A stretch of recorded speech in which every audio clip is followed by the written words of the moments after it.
کیونکہ ہمیشہ گمراہی چھوٹے پیمانے پر ہوتی ہے جو آگے جا کر وسیع صورت اختیار کر لیتی ہے۔ ایک آدمی گمراہی میں پہلا قدم بڑھاتا ہے، چھلانگ نہیں مارتا ہے، پہلے پھسل جاتا ہے، پہلا قدم اٹھاتا ہے، پھر آہستہ آہستہ وہ آگے بڑھتا ہے۔ تو مولا نے 2-3 روز 4 روز شاید میلے کے ہوئے تھے، اچانک جماعت میں تشریف لا کے مولا فرماتے ہیں کہ جن جن کا کام ہو گیا ہے فوراً اپنے گاؤں واپس چلا جائے۔ ارے یہ کیا ہو گیا؟ ابھی تو شاید لوگ اور آئیں گے، ابھی تو میلے کی ابتدا ہے۔ فرمان ہے، لیکن خدا نے ہمیں بھی ایک پدی سی عقل دے رکھی ہے، چھوٹی سی بیچاری، جسے ہم کبھی کبھی استعمال کرنے کا ذوق فرماتے ہیں، اور وہ بھی امام کی عقل کے سامنے۔ امام نے فرمایا ہے کہ تمہاری عقل امام کی عقل کے سامنے کچھ بھی نہیں ہے، کم از کم امام کی عقل کے سامنے اس کو مت چلاؤ۔ سورج کے سامنے چراغ جلا کر کیا کرو گے؟ مولا نے فرمایا کبھی کبھی مرشد کا ایسا فرمان بھی ہوتا ہے کہ جو تمہارے عقل میں نہیں آتی ہے۔ موزامبک والے کو یہاں ہوں گے تو انہیں معلوم ہوگا، جب مولا نے موزامبک سے نکلنے کا فرمان کیا کہ فارگیٹ افریقہ، تو بزنس عروج پہ تھا۔ ہمیشہ ایسا ہوتا ہے، جہاں سے مولا نکلنے کا فرمان کرتے ہیں تو کچھ لالچ سامنے آتی ہے کہ بزنس بوسٹ ہوتا ہے، فوراً کہتے تھوڑی سی اور کما لے، حل میں مزید تھوڑا سا اور آ جائے، پھر تو بھاگنا ہی ہے۔ مولا نے جب فرمایا نکل جاؤ تو بزنس آسمان پہ چڑھنے لگے، لوگ لالچ میں آنے لگے کہ یہ کیا ہے۔ آپ ان سے کبھی پوچھنا، کہتے ہیں جانے کو جی نہیں چاہ رہا تھا، اتنے آرام، اتنے سکون، اتنی دولت، بزنس اتنا آگے بڑھتا ہے، اور مولا کا یہ فرمان کہ افریقہ بھول جاؤ، یعنی پرتگیز افریقہ کی بات ہے۔ وہاں کے میمن اسماعیلیوں کی مذاق اڑانے لگے کہ ان کھوجوں کو کیا ہو گیا کہ اتنا اچھا کاروبار چھوڑ کے بھاگتے ہیں، پتہ نہیں ان کے امام نے ان کو کیا کہا۔ اور وہ میمن اسماعیلیوں کی جو ملکیتیں تھی، بلڈنگ تھی، وہ خریدنے لگے۔ اسماعیلی وہاں سے لسبن پہنچے، اور اس کے بعد وہی میمن ریفیوجی بن کے اسماعیلیوں کے ہوٹلوں میں آ کے ٹھہرے۔ ایک چھوٹی سی مثال ہے، ریفیوجیز کے لیے جو کیمپ کھولا گیا تھا وہی لوگ وہاں آ کے ٹھہرے جو کبھی اسماعیلیوں کو بیوقوف کہتے تھے، اور اسماعیلی ان کو سنبھالنے لگے۔ مفت نہیں سنبھالتے تھے، گورنمنٹ سے پیسہ ملتا تھا۔ تو کہنے کا مقصد یہ ہے کہ امام جب کوئی فرمان فرماتے ہیں تو سامنے بہت سی ایسی لالچیں آ جاتی ہیں کہ جلدی سے ان فرامین پہ عمل کرنے کو جی نہیں چاہتا۔ یہاں تو خیر شاندار میلہ لگا ہوا ہے اور امام فرماتے ہیں چلے جاؤ۔ کچھ لوگوں نے کہا کہ شاید امام زیادہ خرچے میں نہیں ڈالنا چاہتے ہیں تو فرماتے ہیں چلے جاؤ۔ بہرحال امام جو بھی چاہتے ہیں چلے جاؤ، یعنی چلے جاؤ، تو نہیں گئے۔ اس رات تو کوئی بھی نہیں گیا۔ دوسرے روز سرکار نے پھر سے فرمان فرمایا کہ جن جن کا کام ہو گیا ہے فوراً اپنے اپنے گاؤں چلے جائیں۔ کچھ لوگوں کو خیال آیا کہ شاید بات کچھ سنجیدہ ہے، مولا کچھ سیریس ہیں اس معاملے میں، تو کچھ لوگ گئے، کچھ نہیں گئے۔ تیسری مرتبہ مولا کا حکم آیا کہ جن جن کا کام ہو گیا چلے جائے اپنے اپنے گاؤں۔ جانے والے گئے، بہت سے رہ گئے۔ ایک دفعہ شام کا موقع ہے، دیکھتے ہی دیکھتے اچانک آسمان نے گھیرا، زوردار ایسا طوفان آیا کہ وہ سارے جتنے خیمے لگے ہوئے تھے اپنے جماعت کے اسماعیلیوں کے، وہ جڑ سے اکھڑ گئے، اور افراتفری، بچے یہاں بھاگ رہے ہیں، عورتیں وہاں بھاگ رہے ہیں، لوگ یہاں بھاگ رہے ہیں، نہ معلوم کتنے مریں گے یا کتنے جیئیں گے، بڑا طوفان آیا۔ مولا نے فرمایا میں نے تم سے کہا تھا کہ اپنے اپنے گاؤں چلے جاؤ، لیکن تم میرے فرمان کو نہیں سنتے ہو۔ اب میں تمہیں فرمان کرتا ہوں کہ جہاں ہو وہیں کھڑے رہنا، وہاں سے ہٹنا بھی نہیں۔ جس کمرے میں ہو، جس گھر میں ہو، وہاں سے باہر بھی مت نکلنا۔ تو خیال ہے کہ اب اسی میں بھلائی ہے کہ جہاں ٹھہرنا ہے وہیں ٹھہرے رہے۔ بہت بڑی بلا اور بہت بڑی آفت اور مصیبت طوفان کی صورت میں آئی، اسماعیلیوں کو نقصان بھی پہنچا، لیکن مولا جماعت کو ایک جھلک دکھانا چاہتے تھے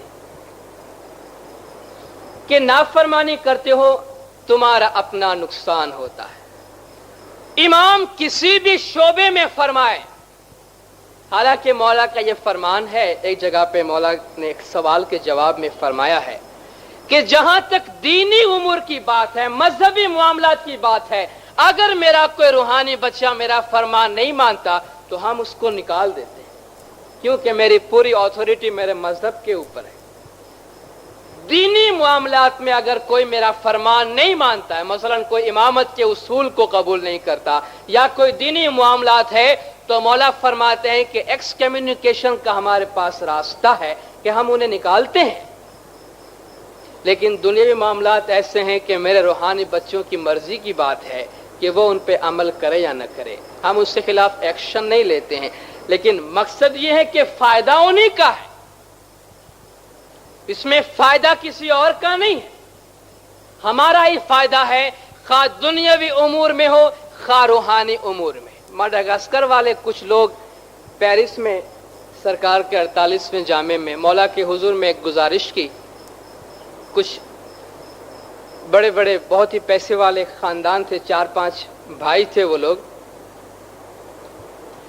پیرس کی ایک بہت دولت مند خاتون اپنا بہت سارا سامان جس کی قیمت کروڑوں روپے کے حساب سے تھا وہ بیچ رہی تھی، فرنیچر وغیرہ بہت سارا سامان تھا۔ تو یہ بھائی امام کے حضور میں گئے کہ ہمارا ارادہ ہے کہ ہم ان فرنیچرز کو خریدیں اور امید ہے کہ اس کی بہت اچھی قیمت آئے گی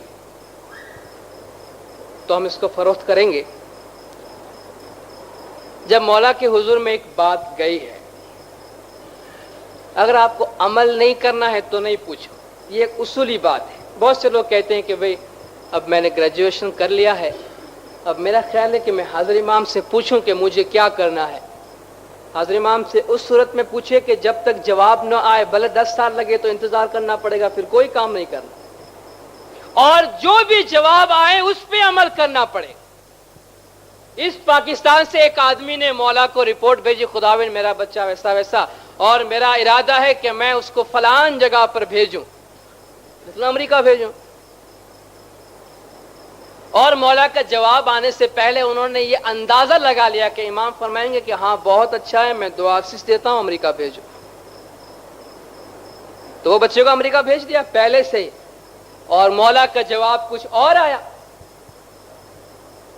اور نافرمانی کی صورت میں کافی تکلیف اٹھانی پڑی۔ تکلیف کی نوعیت کا ذکر نہیں کرتا۔ اگر امام سے کوئی بات پوچھنی، ہم میں سے ہر ایک کو ہمیشہ ایک خواہش ہوتی ہے بیماری کے معاملات میں، بزنس کے معاملات میں، پڑھائی کے معاملات میں، کہ امام سے مشورہ طلب کرے، لیکن امام جو مشورہ دے اس پر عمل کیا جائے۔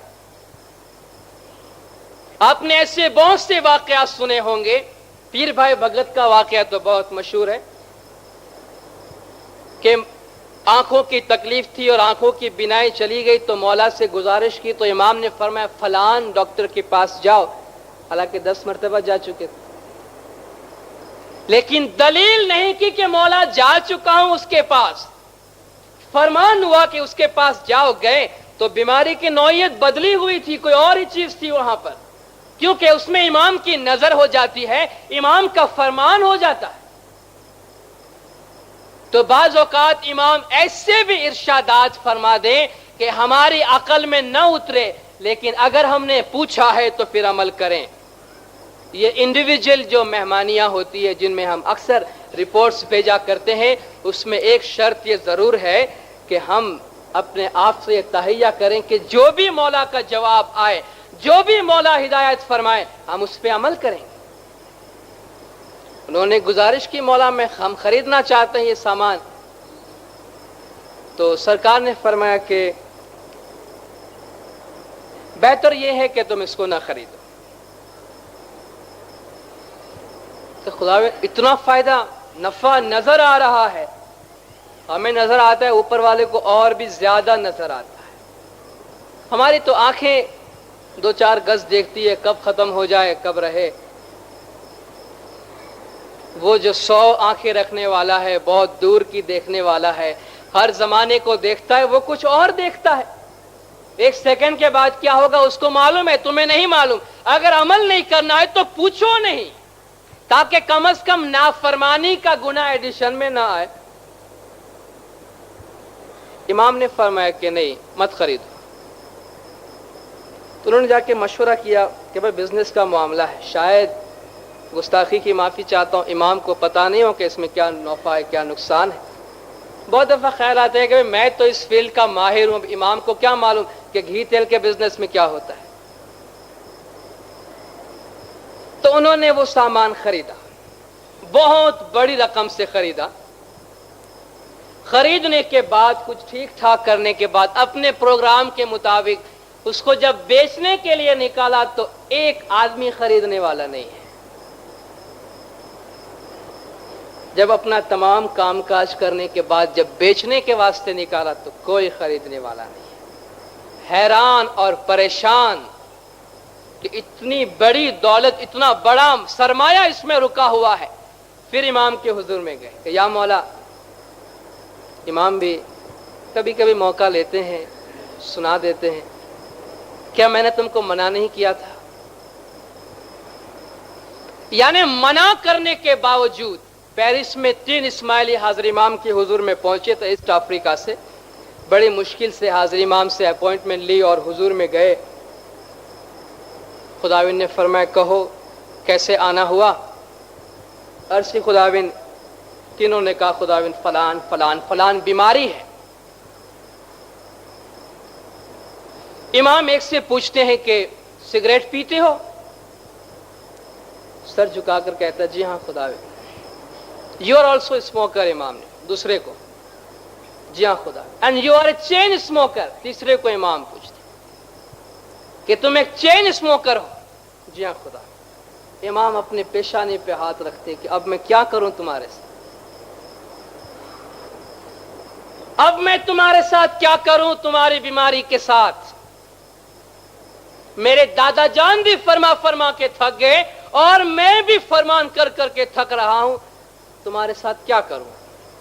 اور آتے ہو میرے پاس. امام نے کچھ ہدایات، کچھ ڈاکٹرز کے نام لکھ دیے، لیکن کیا ہوتا ہے؟ امام نے فرمایا کہ بہت سی بیماریاں ہمارے روحانی بچے جو میرے حضور میں لے کے آتے ہیں اپنے ہاتھوں سے نافرمانی کی وجہ سے ہوتے ہیں. امام کو کیا پڑی ہے کہ ہمارے کھانے پینے کی باتیں کرے؟ امام ہماری فلاح اور بہبودی چاہتے ہیں، امام ہمارا بھلا چاہتے ہیں، دونوں جہان کی آبادی چاہتے ہیں. ربنا آتنا فی الدنیا حسنۃ وفی الآخرۃ حسنۃ، جو قرآن کی دعا ہے کہ اے خدا تو ہمیں دونوں جہان کی اچھائیاں عطا فرما. امام فرماتے ہیں میں تمہارے لیے یہ دیکھنا چاہتا ہوں کہ تمہارا دونوں جہان اچھا بنے. انہوں نے عرض کی خداوند بڑا نقصان ہو رہا ہے.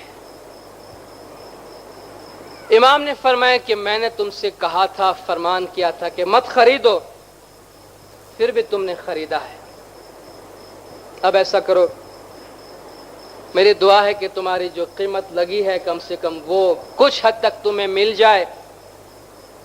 امام نے ایک لفظ لکھ کر دیا، شاید انگلش میں ہو یا گجراتی میں. جس بزرگ نے سنایا ہے، جن بزرگوں نے، انہوں نے کہا کہ امام نے فرمایا سفلتا لکھ ڈالو، یعنی سکسیس، کامیابی. یہ لفظ تم تمام سامان کے اوپر لکھ ڈالو. ممکن ہے کہ امام نے انگریزی میں فرمایا ہو، انہوں نے گجراتی میں سمجھ کر گجراتی میں لکھا ہو. کہنے کا مقصد یہ کہ تم یہ لفظ لکھو، سفلتا، کامیابی. انہوں نے ایسا ہی کیا. ہر ایک سامان پہ امام کے ارشاد کے مطابق کہ امام نے خاص نظر کرم فرمائی دنیاوی بابتوں پر جن کے لیے ایک چندان ضرورت نہیں ہے، لیکن کیا کریں، مولا نے اپنے خاص فرمان میں فرمایا ہے کہ دیکھو ایک بچہ چلتا ہے، گرتا ہے تو ماں اس کو پھر کھڑا کرتی ہے، پھر میلا ہوتا ہے، پھر اٹھا کر صاف کرتی ہے، پھر گرتا ہے، پھر اٹھاتی ہے، پھر ٹھکانے لگاتی ہے اس کو. ہم بھی تمہارے ماں باپ ہیں. ہم بھی تمہارے ماں باپ ہیں. اس کا یہ مطلب نہیں ہے کہ جب ہم چلنا سیکھ جائے تو بھی جان بوجھ کے گرے کہ ماں باپ اٹھائے ہم کو جان بوجھ کے. خامخواہ کیوں امام کو تکلیف دے؟ مولا نے فرمایا کہ تم میرے لائق بچے بنو. ایک مرتبہ امام کا فرمان ہو جائے تو زندگی بھر اس کو دہرانے کی ضرورت بھی نہ پڑے. انہوں نے امام کے ارشاد کے مطابق ایسا ہی کیا. جہاں جو لکھنا تھا لکھا. قیمت تھوڑی بہت وصول ہوئی لیکن انسان کو سزا ملتی ہے, بھگتنا پڑتا ہے. بعد میں کچھ روحانی انحطاط آیا, کچھ روحانی زوال آیا, بھائیوں میں نا اتفاقی ہوئی. کسی نے کونسل پر کیس کیا, کسی نے مڈغاسکر کونسل پہ کیس کیا, جماعت کے خلاف ہو گئے. امام کے جو فرامین ہے اتنے جامع ہیں, مثلا جماعت خانے کی حاضری کے بارے میں, کہ اگر تم دعا کے لیے برابر نہیں آؤ گے تو آہستہ آہستہ تمہارا ایمان ختم ہو جائے گا. ایک چھوٹی سی نافرمانی ہو جاتی ہے, سمجھ میں نہیں آتی, قدر نہیں کرتے. کچھ دیر کے بعد آہستہ آہستہ دیکھتے ہیں کہ دل کے اندر جو دیا جلا ہوتا ہے, جو چراغ جلا ہوا ہوتا ہے, وہ آہستہ آہستہ مدھم ہونے لگتا ہے, آہستہ آہستہ ختم ہونے لگتا ہے. امام جب اپنی نافرمانی دیکھتے ہیں جماعت میں تو بہت ناراض ہوتے ہیں. 1976 کی بات ہے. سرکار مولانا حاضر امام شاہ کریم الحسینی صلوات اللہ علیہ مولا پاکستان کی وزٹ پہ تشریف لائے تھے. 26 فروری 76 میں مولا حیدرآباد میں تھے. حیدرآباد کے امین آباد جماعت خانے میں سرکار مہمانی کا کام کر رہے تھے. اوپر دوسرے منڈلی کا کام تھا اور نیچے حاضر امام مہمانی کا کام کر رہے تھے. امام ایک ایک چیز غور سے دیکھتے ہیں, اور امام نے فرمایا نہ صرف میں غور سے دیکھتا ہوں بلکہ میری بیگم کی نگاہ بھی اتنی تیز ہے کہ تم کیا کرتے ہو کیا نہیں کرتے ہو وہ نگاہ رکھتے ہیں, اور وہ میرے دیکھنے کے برابر ہے. مہمانی میں ایک آدمی ایک بچے کو لے کر آیا جس کو پولیو ہو گیا تھا, اس کی ایک پیر خراب ہو گیا تھا. امام مہمانی کا کام روک کر اور بہت ہی سنجیدگی کے عالم میں, دکھ کے عالم میں امام نے اس کو کوئی دوائی کا نام لکھ دیا. کچھ مہمانی گزری, دوسرا بچہ آیا پولیو والا. مہمانی کا کام بند کیا امام نے کہ مائک لگاؤ مجھے فرمان کرنا ہے. مائک لگایا گیا, اوپر سے اعتمادی قاسم علی کو بلایا گیا کہ حاضر امام فرمان فرماتے. امام نے فرمایا کہ اس تھوڑی سی مہمانی میں 2-3 پولیو والے بچوں کو دیکھ کر مجھے بڑا دکھ ہوا ہے. میں پوچھتا ہوں کہ آخر اس کا جواز کیا ہے, یہ کیوں ہوا ہے ایسا؟ یہ کوئی ایسی بیماری نہیں ہے جو ہونی چاہیے تمہارے بیچ میں, جبکہ میرے ہیلتھ سینٹرز ہیں, تمہارے لیے اتنا کچھ کیا گیا ہے. اب تمہارے گھروں میں آ کر تمہارے بچوں کو کھینچ کر تو انجیکشن نہیں لگائیں گے. یہ تمہارا کام ہے کہ تم ہیلتھ سینٹر میں جاؤ اور علاج کراؤ اپنے بچوں کا. امام نے فرمایا کہ تم یہ نہیں سمجھنا کہ تمہارا امام غصے ہو گیا ہے تم پر, لیکن امام نے فرمایا یہ سب کچھ دیکھ کر جو غیر ضروری ہے, نہیں ہونا چاہیے, یہ جو ہوا ہے اس سے بڑا دکھ ہوا ہے. مولا نے فرمایا مجھے کہ آخر کیوں ایسا ہوا ہے؟ امام نے فرمایا تم میں سے کتنے ہیں جو کسان ہیں, ہاتھ اونچا کریں. سلطان آباد سے آئے تھے اور میرپور خاص سے آئے تھے, کسان تھے, ہاتھ اونچا کیا. امام نے فرمایا تم حیدرآباد کے قریب رہتے ہو, تم جانتے ہو کہ کھیتی کا تمہاری زمین اگر اچھی نہ ہو, کھاد اچھا نہ ہو, بارش نہ ہو تو تمہاری فصل خراب ہو جاتی ہے, تم کو معلوم ہے. اس طرح اگر تم حمل کے دوران, پریگننسی کے دوران اگر تم اپنے والدین اپنے بچوں کے لیے اسی وقت سے خیال نہیں کرو گے, بعد میں تمہیں بھگتنا پڑے گا. امام نے فرمایا کہ دیکھو جہاں امام کو روحانی فرمان فرمانا ہوتا ہے, فرماتے ہیں دیکھو میں دنیاوی باتوں کے ساتھ ساتھ تمہیں روحانی فرمان بھی کرتا ہوں. یہاں فرماتے ہیں کہ روحانی باتوں کے ساتھ ساتھ میں تمہیں دنیاوی فرمان بھی کرتا ہوں کہ بچوں کو پولیو کا ویکسین تمہیں کسی بھی صورت میں دلوانا چاہیے. امام نے فرمایا کہ تم وعدہ کرو میرے ساتھ کہ آئندہ تم میرے اس فرمان پہ عمل کرو. ہاتھ اونچا کر کے وعدہ کرو. جماعت نے وعدہ کیا.